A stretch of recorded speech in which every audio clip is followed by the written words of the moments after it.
Halo semuanya, hari ini saya mau mengajak kita berpikir ulang tentang masa awal kehidupan anak.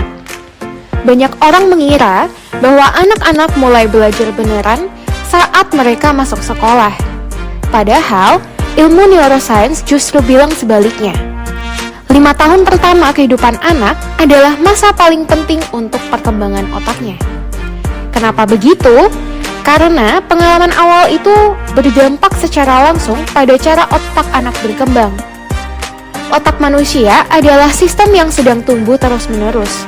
Bahkan, sebagian besar perkembangannya terjadi justru setelah lahir, lewat interaksi dengan lingkungan, dan bukan hanya karena faktor bawaan. Selama 3 tahun pertama, otak berkembang sangat cepat. Sekitar 90% struktur otak telah terbentuk di usia dini. Jadi, pengalaman dan pola asuh yang anak dapatkan di masa ini akan berpengaruh besar terhadap kemampuan belajarnya kelak. Nah, secara struktur, otak berkembang dari bawah ke atas. Yang pertama berkembang adalah batang otak. Bagian ini mengatur fungsi dasar seperti detak jantung dan rasa takut. Jika anak sering merasa terancam atau tidak aman, batang otaknya bisa terus aktif dalam mode fight or flight, dan itu akan berdampak pada perilakunya. Setelah itu, berkembanglah sistem limbik, yaitu pusat emosi dan perasaan. Limbik ini sangat sensitif terhadap suasana hubungan. Jika anak mendapatkan kasih sayang, perhatian, diajak bermain dan dihargai, maka bagian ini akan aktif mendukung pembelajaran.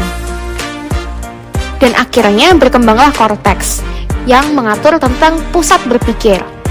Bagian ini bertanggung jawab atas kemampuan bahasa, berpikir logis, merencanakan sesuatu, dan bahkan kreativitas.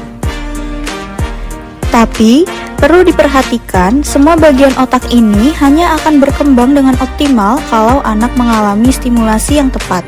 Misalnya seperti hubungan yang hangat dengan orang tua, gizi yang cukup, tidur yang baik, dan adanya ruang untuk eksplorasi. Jangan lupakan peran nutrisi dan kesehatan. Gizi seimbang, terutama dari masa kehamilan hingga usia dini, sangat penting untuk pembentukan otak. Bahkan hal sederhana seperti sarapan bergizi dan tidur yang cukup juga bisa meningkatkan kemampuan belajar anak dan mengurangi perilaku negatif. Dan satu hal yang sering dilupakan, anak-anak itu sudah siap belajar sejak mereka lahir. Mereka belajar dengan aktif dengan melihat, meniru, bermain, dan berinteraksi. Jadi bukan soal siapa cepat bisa baca, tapi siapa yang sejak awal diberi kesempatan untuk tumbuh dengan baik.